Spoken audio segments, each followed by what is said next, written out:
with us. It's just a day after the critical and crucial Ondo Governorship election, and we now know who will succeed Olusegun Mimiko as the next governor of Ondo State. Mr. Rotimi Akeredolu, a senior advocate of Nigeria, and we have been talking about what the figures gave us and the talking points of the results of this election. Abiodun Ajijola and Samson Itodo have been talking to us. Let's probe the credibility of the process, shall we? Let me quickly start with you. If you look at the turnout, the figures that we have, are you impressed? Is it something that we should be happy about, considering the past elections in Nigeria? I think we shouldn't be happy about the turnout of these elections because based on the figures, for a state that had about 1.6 million registered voters and only 584,000 also actually turned out for these polls, is quite poor. Which speaks to issues around civic education and how political parties not only mobilize members but also educate citizens and voters to actually go exercise their franchise, as well as the role INEC also plays and different stakeholders do play. And we're recording about 35% voter turnout, which is not far from what our parallel vote tabulation results actually found out, that the turnout was about 35%. Which is not different from what we have seen. Even in the 2015 election. It's a trend. It's a trend. If you look at, usually presidential or national elections have more attention and you have more voter turnout.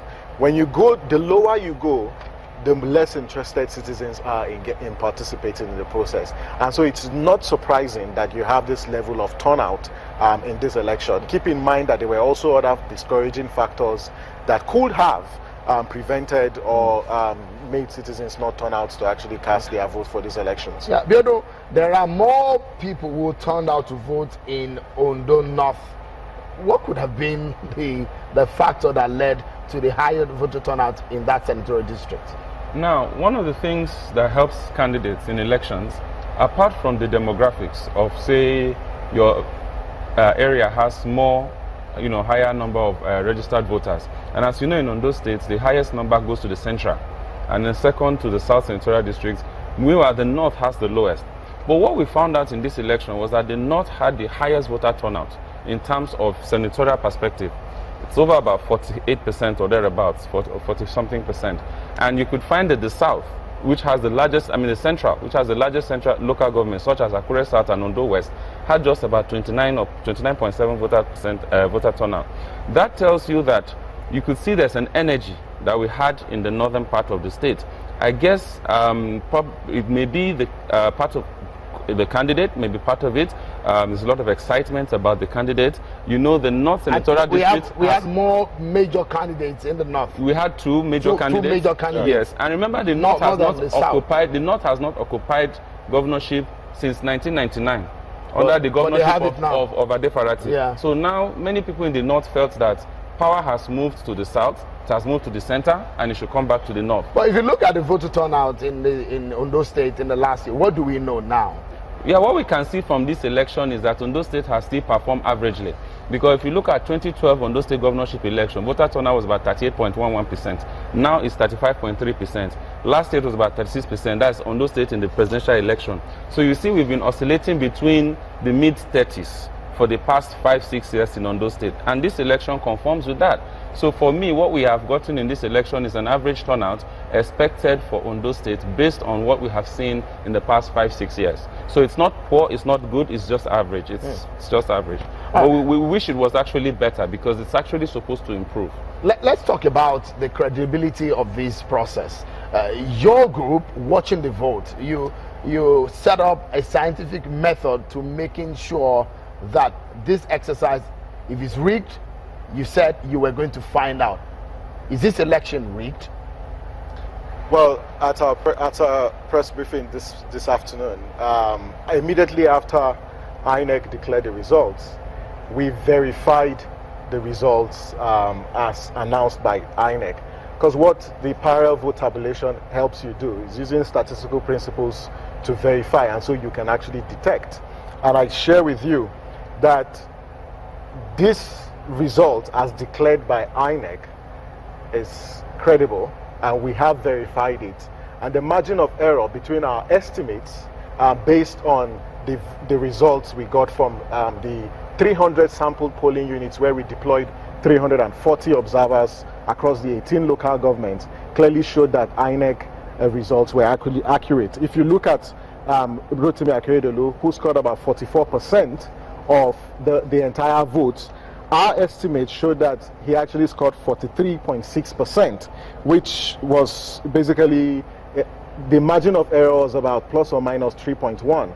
The same also resonates with Olushola Oke, Eita Ojegede, as well as the SDP candidate. So based on watching the vote PVT estimates, the results as declared by INEC are accurate and they are credible.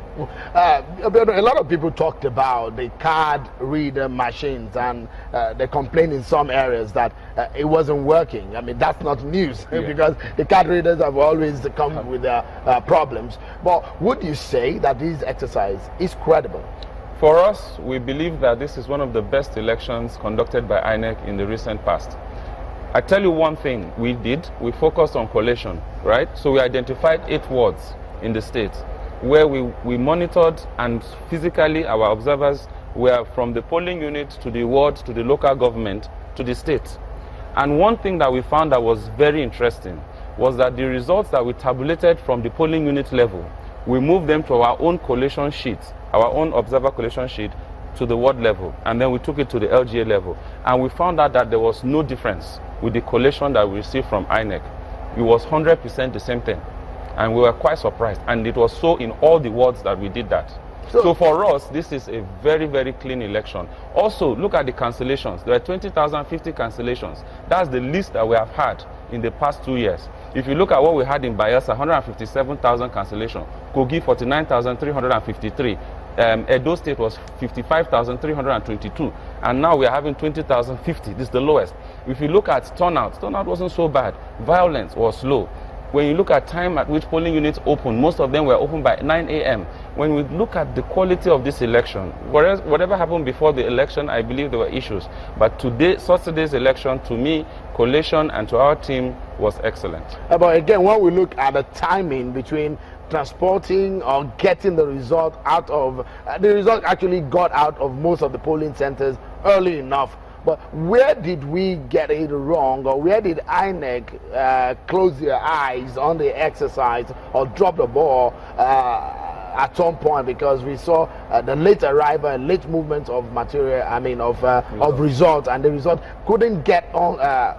Across on time to the state collation center. What could have gone wrong? Well, personally, because we actually had people, because of the issue of Edo, we decided we would have a team that will monitor collation. From what we saw, there was nothing wrong. Some people were like, okay, at 3 a.m., they started collation in the state collation center, right? And Akure South results, we were in St. Peter's Unity School. The results were coming out around 6:30, the final LGA results for Akure South. And if I were not there, I would wonder, how can Akure South be coming out at 6:30, and we've gotten somewhere in the South Senate, Odigbo has come out around 5 or 4. The difference is that Akure South is the largest local government. It has significant number of polling units, much more than you have in some of these smaller local governments, even though they are further away. So for example, we were there as all the wards were coming in. There was a ward, St. Peter's, for example, has a ward with very close to the same collation center. By 2 a.m., they had just finished the collation of that ward. And we had somebody there, and we also were able to monitor. So it's not as nothing happened. It's just that you must appreciate that there is more polling units there. Then sometimes what we did notice in some places was calculations. There were some times that some of the core members had some errors in the calculations that they submitted for collation at the ward level. And the ward collation officer would look at it and find out there may be an error in the computation and ask them to recalculate it and then correct it. So some of these things happen, but for us, nothing untoward.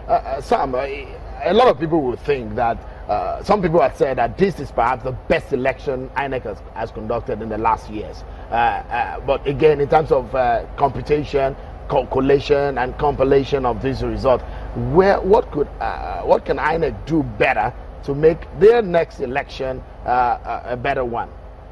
Well, I wouldn't say this is the best election. I would say there's actually an improvement in the way we've managed elections over the years. But first, the issue of our voters register. We need to audit our voters register. INEC needs to resolve the issue of the inability of the card reader to authenticate the fingerprints of registered voters. And so we need to do that either before Anambra elections or before the 2019 elections.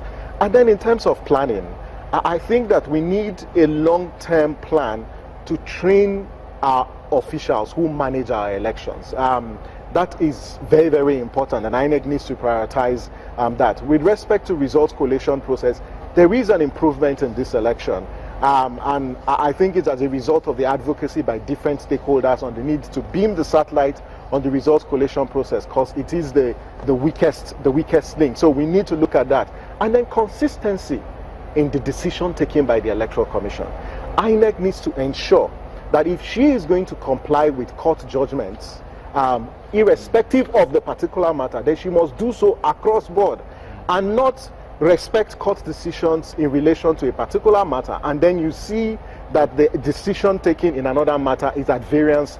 So consistency is very, very important. So it can boost the confidence of the citizens and the critical stakeholders who are part of this electoral process. And then the issue about cost of elections is something we need to revisit. We're spending so much, we're spending a lot of money just to man our, or to fund our elections. Although elections are a very expensive enterprise, but I think that there are certain innovations that the Electoral Commission can introduce that can reduce the cost the cost of funds that we actually expend. Well, for example, from my experience in some of the elections, is it possible actually for us to toy with having elections before the election day?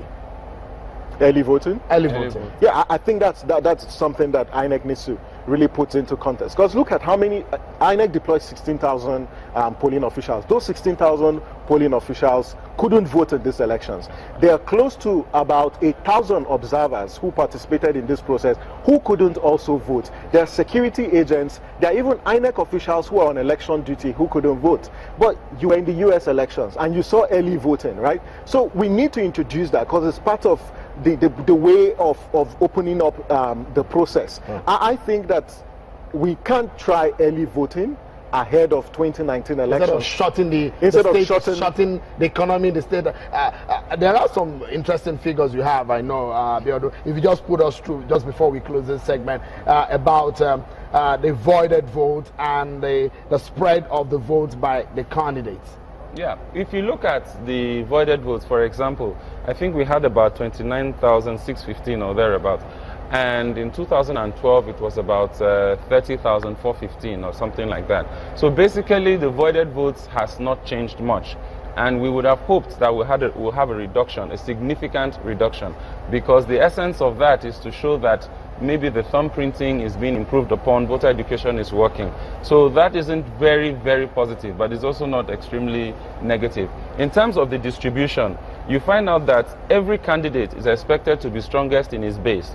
And once you see that a candidate has a challenge in his base, then it gives you an idea of the candidate's ability to win statewide. So, for example, in this election, you see that the APC candidate, Rotimi Akeredolu, had about 80% of the votes that were scored in the North Senatorial District. Whereas when you move to the South, it was, I think, the PDP candidate, the AD candidate had about 60%. And then in the Central, the PDP candidate had only about over 30% of the total votes scored in the Central Senatorial District. So you can see clearly from that point that the APC candidate had the stronghold. Secondly, the PDP candidate failed to win his local government, whereas the APC candidate won his local government, the AD candidate won his local government. And what this means is that when a candidate can't win his local government, which is your base, and you know it's an indication. It's an indication. So in summary, I would say if you look at all the data, for us, though the margin looked a bit bigger than what we expected because we thought it was more competitive, but I think it's very representative of what happened. The reality. I think it's a reality, and I think it represents what happened. Okay. Biodo Ajijola, National Coordinator of Election Monitor, Samson Itodo, Executive Director of Watching the Vote and also the convener of YAGA. Many thanks, gentlemen, for coming on the program. Thanks. We take a moment now, and when we return, huge burden on Mr. Rotimi Akeredolu. We will be taking the baton from Dr. Olusegun Mimiko. What tasks are these? My next guest on the program will be telling us about this. Join us again.